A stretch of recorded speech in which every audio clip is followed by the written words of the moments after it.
Восьмерка, объединившая полмира. В Бишкек съезжаются главы государств, членов Шанхайской организации сотрудничества. Но и не только. В столице Кыргызстана состоялось вот уже 12-е заседание молодежного совета ШОС, где были представлены свои отчеты за прошедшие годы и планы на будущее.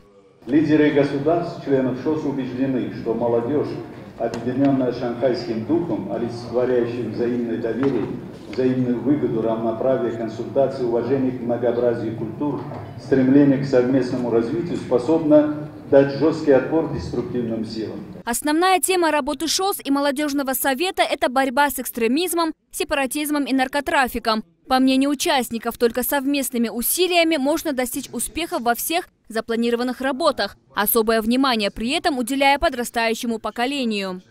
Преобладает население именно категории молодежь.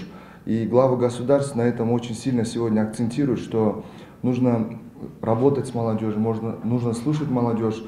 Кыргызстан с начала этого года активно прорабатывает вопрос туризма, обращая внимание на желание молодых покорять новые вершины, расширять свое мировоззрение, познать культуру разных стран, с чем полностью согласен представитель Узбекистана. По его мнению, туризм очень важная составляющая при создании рабочих мест для молодежи и вклад в экономику стран ШОС. Сегодня, проводя такие мероприятия, такие заседания, форумы, мы понимаем, что наша молодежь для себя открывает новые границы, новые друзья. И вот эта дружба в будущем будет служить для наших стран в решении вопросов уже на другом уровне, даже, можно сказать, не на дипломатическом, а на более дружественном уровне. Мы все это понимаем. И важным фактором для этого сегодня наверняка является молодежный туризм.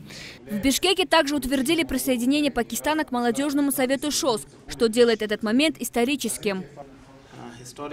Для нашей страны вхождение в состав молодежного совета ШОС имеет огромное значение, потому что 60% нашего 200-миллионного населения составляет молодежь. Мы верим и знаем, что следующее поколение – важный элемент в структуре Шанхайской организации. Поэтому наша задача – дать нашим последователям как можно больше качественного образования, что обеспечит достойное будущее наших стран. Во время заседания были обсуждены вопросы создания на пространстве ШОС бизнес-инкубаторов развития предпринимательской среды. По итогам встреч участники примут более 20 документов, по которым будет распланирована дальнейшая работа молодежного совета ШОС. Мерим Куванычбек, Телек Джуматаев, Новости Ошперим.